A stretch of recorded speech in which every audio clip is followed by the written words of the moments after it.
जय जगन्नाथ नमस्कार स्वागत आपण मानकु जीवन जिज्ञासार यह भावपूर्ण अध्याय को शिवरात्रि रे दिन तमाम राति तमाम आम समस्ते उजागर रही दीपटीए जालिकी महादेव को आराधना करवा तेरे क्यों समय यहाँ गोटे प्रकृष्ट समय हम जो समय पूजा करने द्वारा आम महादेव कृपा अधिक मात्रा लाभ करिपरिबा। ए जिज्ञासाटी उपरू परदा हटाइवाई आम सहित जोड़ी होती आमर अति प्रिय ज्योतिर्विद एवं वास्तुविद डॉक्टर चित्तरंजन महापात्र।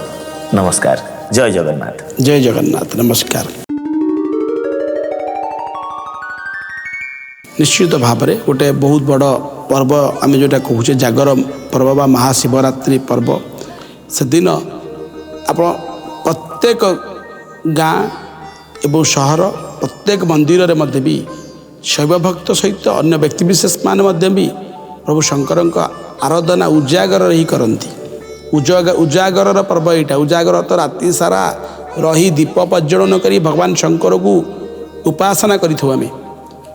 दर्शक बंधु मान आज कार्यक्रम माध्यम बहुत बड़ गोटे समाधान जोटा कि बहुत बड़ जिनिस कही रखा प्रकृष्ट समय कौन जोटे शिव पूजा सेदिन आम कले सानिध्य शिव को लाभ करवा।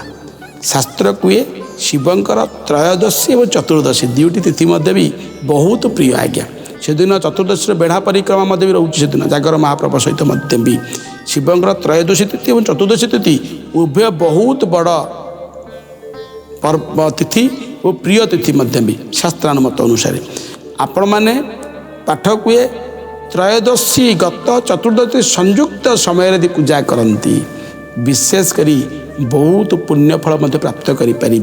से समय कौन संध्या समय 5 घंटा 5 मिनिट पर ठारू जदि 7 घंटा 30 मिनिट मध्य जो माने से दिन शैव पूजा करती शिव मंत्र पठन करती मंत्र जप करती जमी मुझे पूर्व कहूली महामृत्युंजय मंत्र पठन करूँ बा शिव मंदिर बेलपत्र बेलाष्टक मंत्र लगी करूँ किंबा क्षीर किसी प्रभु पाखे अर्पण करूँ कंचा क्षीर चाउल अर्पण कले अक्षत जो आम कहे अक्षत अर्पण कले दरिद्रता दूर हम से दिन जदि पारे से दिन मत भी बेलपत्र दुदुरा फूल अरख फूल ये सब यदि फूल आपण अर्पण करती सुख शांति समृद्धि लाभ करेंगे और भगवान चिंतन करूँ।